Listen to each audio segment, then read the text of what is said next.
जय हिंद दोस्तों, जय हिंद बच्चों। ज्योग्राफी बूस्टर डोज के अंदर आज हम अपनी छठी सीरीज की बात कर रहे हैं। यह 5वां लिखा है, कारण है क्योंकि हमने पिछला जो चैप्टर है वो 2 भागों में किया था।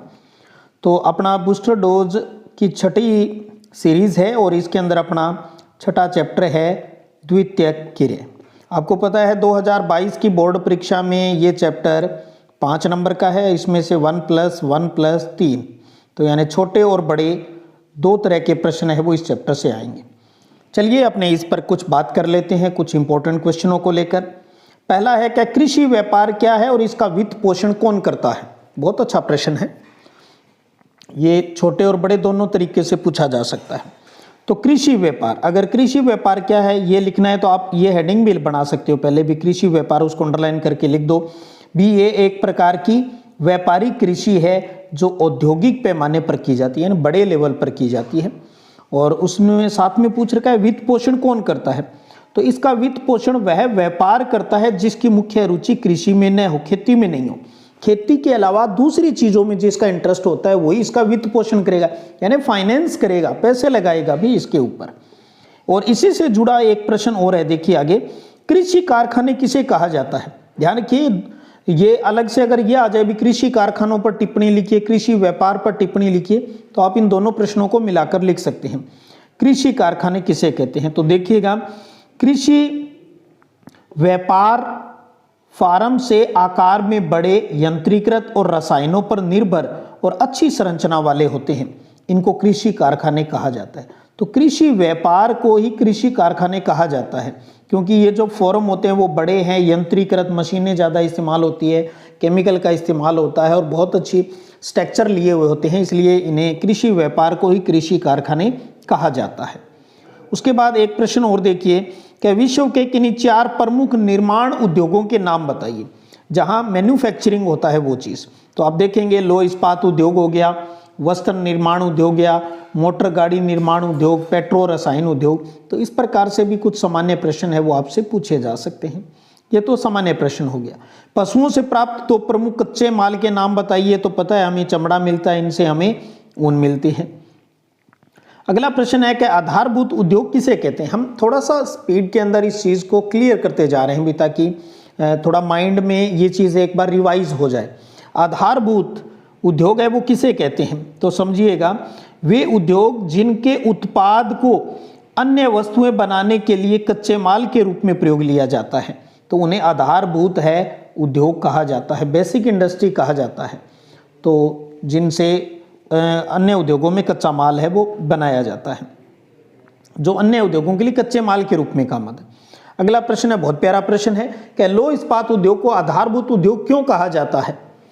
तो इस प्रकार से ही आप लिख सकते हो उत्तर बोर्ड परीक्षा में, लौह इस्पात उद्योग को आधारभूत उद्योग कहा जाता है क्योंकि यह अन्य उद्योगों के लिए कच्चा माल प्रदान करता है, जैसे मशीन और औजार हैं वो इसी से हम प्राप्त हैं वो करते हैं। अगला प्रश्न देखिए कि कच्चे लोहे में किसे मिलाकर इस्पात यानी जो स्टील है वो बनाया जाता है। अच्छा प्रश्न है, तो ध्यान रखिएगा छोटे प्रश्नों में भी आ सकता है। मैग्नीज, Mn प्रतीक की बात करें, सिंबल की, तो कच्चे लोहे में अगर हम मैग्नीज मिला दें तो उससे स्टील है वो बनता है। लौह इस्पात उद्योग के लिए आवश्यक कच्चा माल क्या है, बहुत अच्छा प्रश्न है। तो लौह अयस्क काम आता है, जैसे नाम आते हैं लौह अयस्क में, नाम याद होंगे आपके, हेमेटाइट, मैग्नेटाइट, इनका जिक्र आता है। कोयला है, चूना पत्थर है, मैग्नीज है, ये चारों नाम अच्छे से ध्यान में रखिए।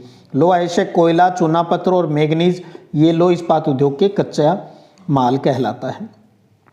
अगला प्रश्न देखिए कि सूती कपड़ा उद्योग के लिए कच्चे माल के रूप में किसका इस्तेमाल होता है। सूती कपड़े उद्योग की बात आती है तो किससे प्राप्त करता है, रेशा, कपास से, कॉटन से प्राप्त किया जाता है। उसके बाद अगला प्रश्न देखिए कि सूती कपड़ा उद्योग कम विकसित देशों में क्यों स्थानांतरित हो रहा है। बहुत अच्छा प्रश्न है। कम विकसित देश इसको क्यों, क्योंकि यहाँ पर श्रम लागत कम है, मजदूर है वो आसानी से मिल जाते हैं, इस वजह से आप अपने हिसाब से जो उचित उत्तर लगे, मजदूर आसानी से मिल जाते हैं क्योंकि मजदूर ज़्यादा है, कम विकसित देश है, तो इसलिए उन मजदूरों को वेतन के रूप में हमारा ज़्यादा खर्चा है वो नहीं होता है, तो इसलिए हम कहते हैं कि श्रम लागत है वो कम है। उसके बाद देखिए अगला प्रश्न, बहुत अच्छा प्रश्न। कि यदि आपको कच्चे माल पर आधारित 2 कृषि आधारित उद्योग लगाने हो तो आप किन उद्योगों का चयन करेंगे? तो वही बात है, जो खेती से डायरेक्ट कच्चा माल प्राप्त करते हैं वही लगाएंगे। जैसे एक अपना हो गया सूती कपड़ा उद्योग, जो कपास पर डिपेंड करता है, चीनी उद्योग गन्ने पर डिपेंड करता है, रबर उद्योग हो गया। तो इन तीनों में से कोई भी 2 हैं वो आप लिख सकते हैं, ये कृषि आधारित उद्योग है। अगला प्रश्न देखिएगा, कृषि आधारित मौसमी उद्योग का नाम बताइए। बहुत अच्छा प्रश्न है। कृषि आधारित मौसमी उद्योग वो कौन सा है? चीनी उद्योग। क्योंकि चीनी उद्योग का कच्चा माल क्या है? गन्ना है, और गन्ना आपको पता है वर्ष भर मिलता नहीं है, एक निश्चित टाइम में मिलता है। तो 3-4 महीने चीनी उद्योग चलता है, उसके बाद बंद हो जाता है। तो इसलिए इसे मौसमी उद्योग कहा जाता है, चीनी उद्योग। अच्छा प्रश्न है, ये बोर्ड में आए हुए प्रश्न है भी पूर्व में।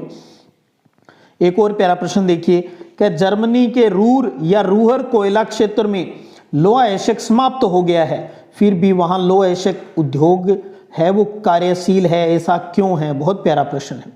वहाँ कोयला समाप्त हो चुका है, फिर भी वहाँ इंडस्ट्री कामयाब है। क्यों?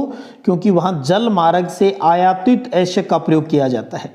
तो ये जल मार्ग के माध्यम से दूसरी जगह से जहाँ पर लो एशक मिलता है वहाँ से इसको इंपोर्ट कर लिया जाता है, आयातित कर लिया जाता है, मंगवा लिया जाता है। इसलिए वहाँ लो इस्पात उद्योग है वो आज भी कार्यशील है। अगला प्रश्न देखिए, रूअर औद्योगिक प्रदेश की प्रमुख समस्या क्या है? जर्मनी के अंदर है रूअर, आपको अच्छे से पता है। औद्योगिक प्रदेश की प्रमुख समस्या क्या है? अच्छा प्रश्न है। तो वहाँ की प्रमुख समस्या है, एक तो प्रदूषण की समस्या है, दूसरा औद्योगिक अपशिष्ट की समस्या है, तीसरा कोयले की कमी की समस्या है, और चौथा है उत्पादन में गिरावट की समस्या है। तो प्रदूषण की, औद्योगिक अपशिष्ट जो वेस्टेज निकलता है उसका निपटारा नहीं हो पाता, कोयले की वहाँ कमी है, और उत्पादन जो क्वालिटी है उसकी भी गिरावट आ रही है। तो ये 4 प्रमुख समस्याएं हैं वहाँ की। उसके बाद एक देखिए सिंपल सा क्वेश्चन, कि विनिर्माण का शाब्दिक अर्थ लिखिए और यंत्रीकरण से क्या तात्पर्य है? तो 2 प्रश्न मिला दिए इसमें। तो विनिर्माण का शाब्दिक अर्थ है हाथ से बनाना। मैन्युफैक्चरिंग का शाब्दिक अर्थ, शब्दों की बात करें तो हाथ से बनाना। और यंत्रीकरण, मशीनीकरण, तो किसी कार्य को पूर्ण करने के लिए मशीनों का प्रयोग यंत्रीकरण कहलाता है। यंत्रीकरण, मशीनीकरण एक ही बात है। तो किसी कार्य को पूर्ण करने के लिए जब मशीन का इस्तेमाल किया जाता है तो उसे यंत्रीकरण है वो कहा जाता है। अगला प्रश्न है कि परंपरागत बड़े पैमाने वाले औद्योगिक प्रदेश के पहचान बिंदु लिखिए। बहुत अच्छा प्रश्न है। परंपरागत जो बड़े पैमाने वाले औद्योगिक प्रदेश हैं उनकी पहचान बिंदु कैसे पहचानेंगे हम भी? ये परंपरागत बड़े औद्योगिक जो प्रदेश हैं इनकी अगर हम बात करें तो आप देखिए ये प्रमुख है, निर्माण उद्योगों में रोजगार का अनुपात उच्च होता है, और यहाँ के घर घटिया प्रकार के होते हैं, और सेवाएं हैं वो अपर्याप्त होती है, और वहाँ बेरोजगारी की समस्या रहती है। तो ये इस प्रकार की सिचुएशन आपको जहाँ दिखाई देती है, जहाँ बेरोजगारी की समस्या है, रोजगार ज़्यादा लोग कर रहे हैं, और घर हैं उनके बहुत घटिया क्वालिटी के हैं, और उन लोगों के जीवन यापन के लिए आसपास जो सुविधाएं हैं वो अपर्याप्त है, तो हम कहेंगे भी वो परंपरागत बड़े पैमाने वाले औद्योगिक प्रदेश है। यानी अभी आधुनिकीकरण वो उस इलाके में नहीं हुआ है। अगला प्रश्न है कि प्रौद्योगिकीय ध्रुव किसे कहते हैं, और प्रौद्योगिकीय ध्रुव के 2 उदाहरण लिखिए। बहुत अच्छा प्रश्न है। वे उच्च प्रौद्योगिकी उद्योग, हाई टेक्नोलॉजी इंडस्ट्री जो प्रादेशिक से केंद्रित है, आत्मनिर्भर एवं उच्च विशिष्टता लिए होते हैं, उन्हें प्रौद्योगिकी ध्रुव कहा जाता है। तो वो एक इलाका जो उच्च प्रौद्योगिकी वाला है, आत्मनिर्भर है, वहाँ जो स्पेसिफिकेशन है वो बहुत हाई क्वालिटी का है, उन्हें जो प्रौद्योगिकी ध्रुव कहा जाता है। जैसे सैन फ्रांसिस्को के समीप सिलिकॉन घाटी की बात आती है, या सिएटल के समीप है वो सिलिकॉन वन की बात आती है। जैसे भारत की बात करें तो भारत में बेंगलुरु, जिसे सिलिकॉन वैली भी कहा जाता है इंडिया के अंदर, इसे बेंगलुरु को, तो ये इसके एग्जाम्पल हो गए। अच्छा प्रश्न है ये भी। उसके बाद है कि आधुनिक बड़े पैमाने पर होने वाले विनिर्माण की कुल 4 विशेषताएं लिखिए। अच्छा प्रश्न है ये भी। पहले हमने किया था, याद कीजिए भी, परंपरागत बड़े पैमाने वाले उद्योग है भी उनकी पहचान बिंदु क्या है, ये है भी आधुनिक बड़े पैमाने पर होने वाले विनिर्माण की विशेषताओं की बात करें तो इस प्रकार से आप हेडिंग बना सकते हैं। कौशल विशिष्टीकरण यानी उत्पादन की जो विधि है उसकी बात आती है, यंत्रीकरण होता है, प्रौद्योगिकी नवाचार, कुछ नया किया जाता है, संगठनात्मक ढांचा होता है, स्त्रीकरण होता है, लेवल बने हुए होते हैं। तो ये 4 पॉइंट आप इसके अंदर लिख सकते हैं। उसके बाद अगला प्रश्न है कि आकार के आधार पर विनिर्माण उद्योगों को वर्गीकृत कीजिए और उत्पादन की तकनीक और निर्माण स्थल के आधार पर कुटीर और छोटे पैमाने के उद्योग की तुलना कीजिए। अंतर भी पूछा है आपसे, बहुत प्यारा प्रश्न है, कई बार बोर्ड परीक्षा में रिपीट हुआ है। देखिए पहले क्या लिखेंगे, आकार के आधार पर उद्योगों को कुटीर, छोटे और बड़े पैमाने के उद्योगों में वर्गीकृत किया गया है। कुटीर उद्योग, अब हम कंपैरिजन कर लेंगे, में साधारण औजारों द्वारा परिवार के सभी सदस्य मिलकर घर में ही दैनिक जीवन के उपयोग की वस्तुएं बनाते हैं और यह निर्माण की सबसे छोटी इकाई है। जबकि छोटे पैमाने के उद्योग में क्या होता है, अर्धकुशल श्रमिकों और शक्ति यानी लाइट के साधनों से चलने वाली मशीनों का प्रयोग घर से बाहर कारखानों में किया जाता है और रोजगार के अवसर इस उद्योग में अधिक होते हैं, जिससे स्थानीय लोगों की क्रय शक्ति यानी किसी चीज को खरीदने की जो क्षमता है वो बढ़ जाती है। तो ध्यान रखिएगा, ये क्वेश्चन 19वां बहुत ही प्यारा क्वेश्चन है और उतना ही प्यारा इसका आंसर। अगला प्रश्न है कि स्वामित्व के आधार पर उद्योगों को वर्गीकृत कीजिए। पहले अभी देखिए 19वां कौन सा प्रश्न था, 19वां प्रश्न है आकार के आधार पर विनिर्माण उद्योगों को वर्गीकृत कीजिए, और अब अपना है स्वामित्व के आधार पर उद्योगों को वर्गीकृत कीजिए, मालिकाना हक के आधार पर। तो और सार्वजनिक क्षेत्र के उद्योग और निजी क्षेत्र के उद्योगों में एक अंतर भी लिखिए। तो देखिएगा, स्वामित्व के आधार पर उद्योगों को सार्वजनिक क्षेत्र, निजी क्षेत्र और संयुक्त क्षेत्र 3 भागों में वर्गीकृत बांटा गया है। सार्वजनिक क्षेत्र के उद्योग सरकार द्वारा चलाए जाते हैं, जबकि निजी क्षेत्र के जो उद्योग हैं वो किसी निजी व्यक्ति या किसी निजी संगठन द्वारा चलाए जाते हैं। भारत जैसे मिश्रित अर्थव्यवस्था वाले देश में सार्वजनिक और निजी दोनों प्रकार के उद्योग हैं वो पाए जाते हैं। तो बहुत अच्छा है, सार्वजनिक जहाँ सरकार ही सब कुछ करती है, निजी में जहाँ प्राइवेट आदमी ही अपना काम करता है। उसके बाद अगला प्रश्न है स्वच्छंद या स्वतंत्र उद्योग की प्रमुख विशेषताएं लिखिए। बहुत प्यारा प्रश्न है ये किसी विशेष कच्चे माल पर निर्भर नहीं रहते हैं। सबसे बड़ी बात तो ये है, जो स्वच्छंद उद्योग है ये किसी विशेष कच्चे माल पर डिपेंड नहीं रहते, क्योंकि विशेष कच्चे माल पर डिपेंड रहेंगे तो उनके पास ही लगाना पड़ता है।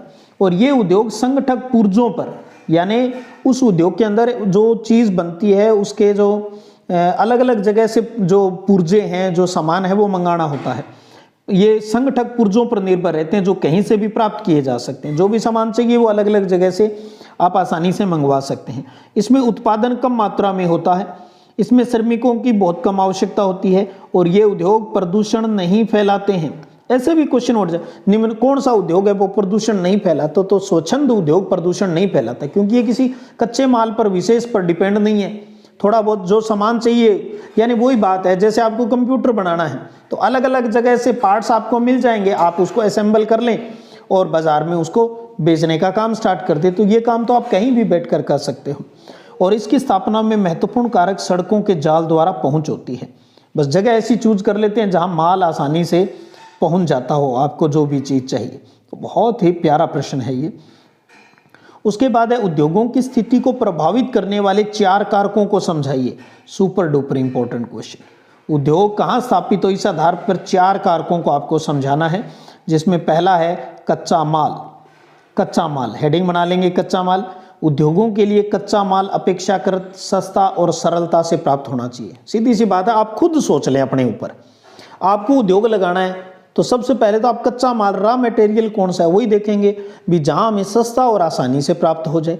भारी वजन, सस्ते मूल्य और वजन घटाने वाले पदार्थों पर आधारित उद्योग है वो कच्चे माल के प्राप्ति स्थान के समीप ही लगाए जाते हैं। जैसे लोह इस्पात, चीनी, सीमेंट उद्योग, इनका जो कच्चा माल है ये काफ़ी भारी होता है और इसलिए इन्हें उन कच्चे माल के जो हम मिलता है वहीं पर इन उद्योगों को स्थापित किया जाता है।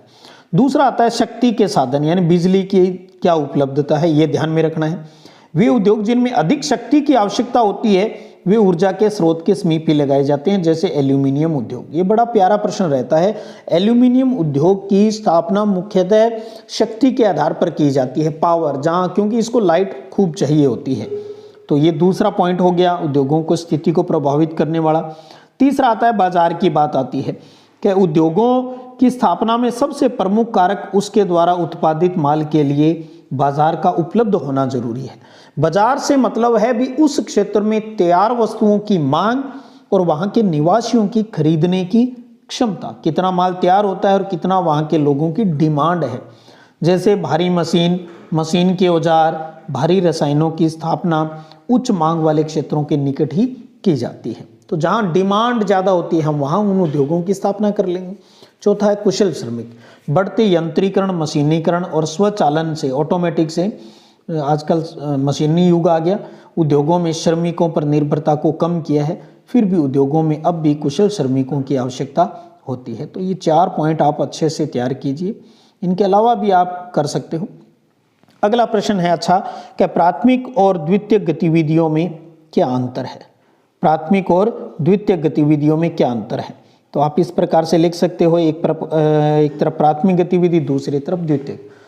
तो जिन कार्यों में उत्पादन सीधे प्रकृति से प्राप्त होता है उसे प्राथमिक क्रिया कहते हैं। नेचर से हम सीधा जो चीज प्राप्त करते हैं। और जिन कार्यों में उत्पादन के लिए प्राथमिक क्रियाओं से उत्पन्न वस्तुओं का उपयोग किया जाता है, तो प्राथमिक गतिविधियों से जो चीज हमें मिल गई उसका इस्तेमाल करते हैं तो उसे द्वितीयक क्रिया कहते हैं। और प्राथमिक में आता है कि इसका उत्पादन अपेक्षाकृत कम मूल्यवान होता है, कम पैसे मिलते हैं, लेकिन यहाँ जब उनका प्रसंस्करण कर दिया जाता है तो अधिक मूल्य प्राप्त होता है, महंगी हो जाती है फिर वो। तीसरा आता है भी प्राथमिक में, इसमें अपेक्षाकृत कम पूंजी की आवश्यकता होती है, जबकि इसके अंदर अधिक पूंजी की, धन की आवश्यकता होती है। इसमें अपेक्षाकृत कम ज्ञान की, कम नॉलेज है तब भी काम चल जाएगा, लेकिन यहाँ पर उच्च ज्ञान की आवश्यकता होती है। तो प्राथमिक और द्वितीयक गतिविधियों में इस अंतर को जरूर आप अच्छे से दिमाग में रखिएगा। कच्चे माल पर आधारित उद्योगों को वर्गीकृत कीजिए। कच्चे माल पर आधारित उद्योग है वो कौन कौन से हैं, कैसे हैं? तो कई प्रकार के हैं। आप इनको थोड़ा बहुत रटने की बजाय आप थोड़ा सा गौर कर लीजिएगा, याद रह जाती है ये चीज़, ऐसी बात नहीं है। अपने अंदर मैसेज यही दीजिएगा भी मेरे याद हो रहे हैं, मुझे समझ में आ रहा है, वरना तो बोर लगेगा सब कुछ। कृषि आधारित पहला है। ऐसे उद्योग कृषि से प्राप्त उत्पादों का प्रयोग कच्चे माल के रूप में करते हैं, जैसे भोजन प्रसंस्करण उद्योग, चीनी उद्योग, सूती वस्त्र उद्योग, जूट, कपास, कॉफी, रबर उद्योग। ये सारे आपको पता है एग्रीकल्चर बेस्ड होते हैं। चीनी है तो गन्ने पर डिपेंड करता है, सूती वस्त्र उद्योग तो कॉटन पर डिपेंड करता है। दूसरा आ जाता है खनिज आधारित अपना। ऐसे उद्योग कच्चे माल के रूप में खनिजों का प्रयोग करते हैं, जैसे लौह धात्विक खनिज का उपयोग करने वाला उद्योग है वो लौह इस्पात उद्योग है। एलो धात्विक खनिजों का उपयोग करने वाला उद्योग कौन सा हो गया? एल्यूमिनियम हो गया, तांबा हो गया। अधात्विक खनिज का उपयोग करने वाला उद्योग कौन सा हो गया? सीमेंट उद्योग, चीनी मिट्टी के बर्तन वाले, ये चीजें इसके अंदर आ गई।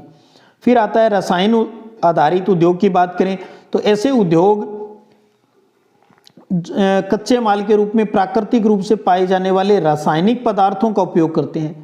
तो जब कच्चे माल के रूप में केमिकल का इस्तेमाल होता है तो वो रसायन आधारित उद्योगों के, जैसे पेट्रो रसायन उद्योग, नमक उद्योग, पोटास उद्योग, प्लास्टिक उद्योग, कृत्रिम रेशा बनाने का उद्योग, ये सारे रसायन आधारित उद्योग है।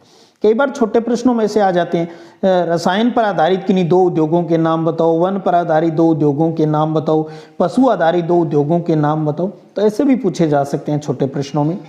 फिर बात करें वन आधारित की, तो ऐसे उद्योग वनों से प्राप्त मुख्य और गौण उत्पादों का उपयोग अपने कच्चे माल के रूप में करते हैं, जैसे फर्नीचर उद्योग के लिए इमारती लकड़ी, कागज उद्योग के लिए लकड़ी, ये सारी हमें, क्योंकि लकड़ी पर आधारित है तो वनों से प्राप्त करेंगे इन चीज़ों को। पशु आधारित की बात करें, पशुओं से प्राप्त चमड़ा और ऊन है, ये महत्वपूर्ण उत्पाद है। पहले भी प्रश्न आया, याद कीजिए भी, पशुओं से प्राप्त जो प्रमुख उत्पाद है उनके नाम बताइए, तो चमड़ा और ऊन हो गया, जिनका उपयोग कच्चे माल के रूप में हम चमड़े का चमड़ा उद्योग में इस्तेमाल कर लेंगे, ऊन का हम ऊनी वस्त्र उद्योग के अंदर उनका इस्तेमाल है वो कर लिया जाएगा। अब एक चीज़ मैं आपको स्टार्टिंग में कह दिया था भी, आज थोड़ा सा हमने फास्ट, क्योंकि मैं चाह रहा हूँ कि हम जल्दी जल्दी बूस्टर डोज का थोड़ा सा रिवाइज है वो कर लें, क्योंकि मेरा ये मानना है भी इस प्रकार से सुनी हुई चीज़ें भी अच्छे से याद हो जाती हैं। बाकी ये सब कुछ मैंने आपको टेलीग्राम पर शेयर कर रखे हैं, सुनने का फ़ायदा होता है, मैं ये मानता हूँ। बाकी आपकी अपनी इच्छा है, आप किस प्रकार से क्या तैयारी कर रहे हैं। अगला प्रश्न है कि अधिकतर देशों में उच्च प्रौद्योगिकी उद्योग प्रमुख महानगरों के परिधि क्षेत्रों में ही क्यों विकसित हो रहे हैं? जो हाई टेक्नोलॉजी वाले इंडस्ट्री है वो महानगरों के आसपास ही क्यों ज़्यादा विकसित हो रहे हैं, इस बात को समझाना है।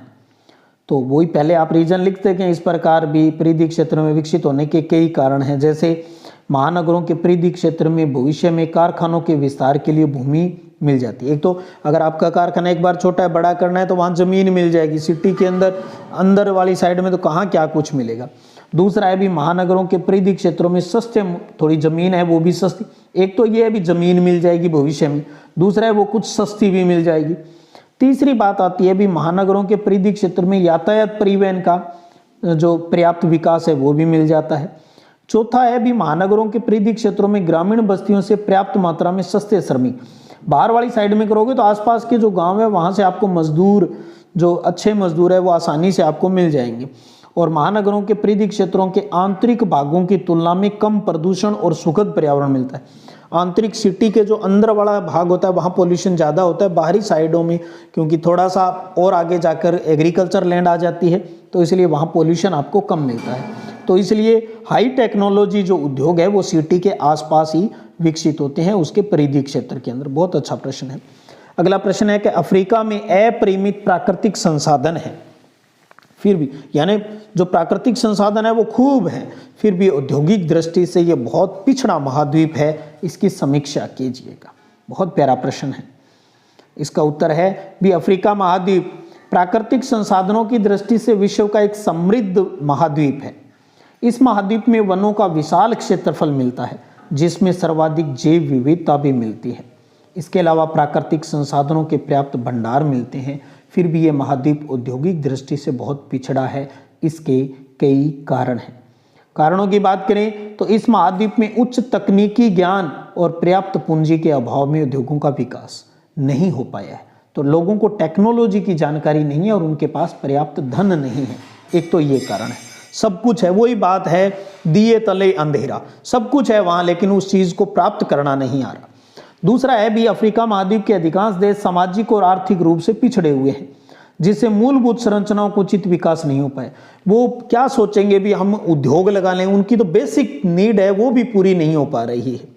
और इस महाद्वीप के अधिकांश देशों में प्रतिकूल जलवायु और विषम उच्चावच के कारण परिवहन का भी जो अच्छा डेवलपमेंट है वो नहीं हो पाया है, ये भी एक कारण है।